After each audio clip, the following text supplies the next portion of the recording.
আসসালামু আলাইকুম। আজকে তোমাদের খুবই কমন একটা প্রশ্নের উত্তর করব।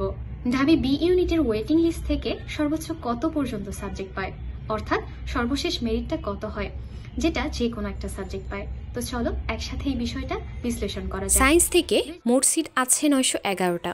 আমি যদি 2023-24 সেশনের কথা বলি, সেই বছরে ওয়েটিং লিস্ট থেকে টেনেছিল 1700 কি 1800 অবধি। আমি একদম এক্স্যাক্ট তোমাকে মেরিট পজিশনটা বলতে পারছি না, তবে তুমি যদি 2000-এর মধ্যে থেকে থাকো তাহলে তুমি আশা রাখতে পারো। মানবিক শাখায় 2300 বা 2400 পর্যন্ত যারা আছো তারা আশা রাখতে পারো।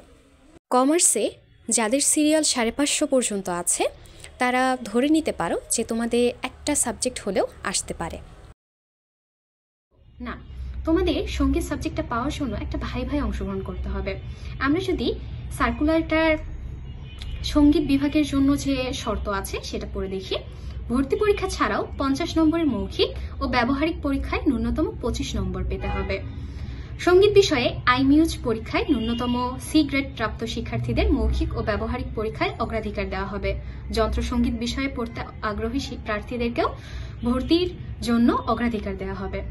এখন কথা হচ্ছে, বুঝতেই পেরেছো, মানে তুমি যদি মিউজিক সাবজেক্টের প্রতি প্যাশনেট না হও, মিউজিক সাবজেক্টটা নিয়ে কিছু না জানো, তাহলে তুমি মিউজিক সাবজেক্টটা পাবা না, এটাই হচ্ছে কথা। আচ্ছা, এরপরে যে সাবজেক্টটা ছিল সেটার সর্বশেষ মেরিট ছিল হচ্ছে 3091 পেয়েছিল হচ্ছে ডিপার্টমেন্ট অফ অ্যারাবিক।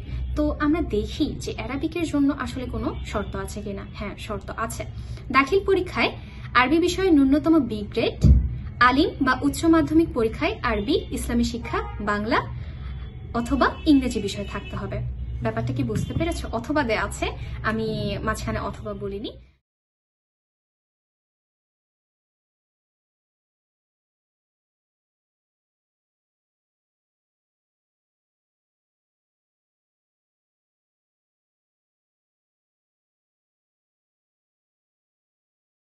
দেখা হবে পরবর্তী ভিডিওতে। আল্লাহ হাফেজ।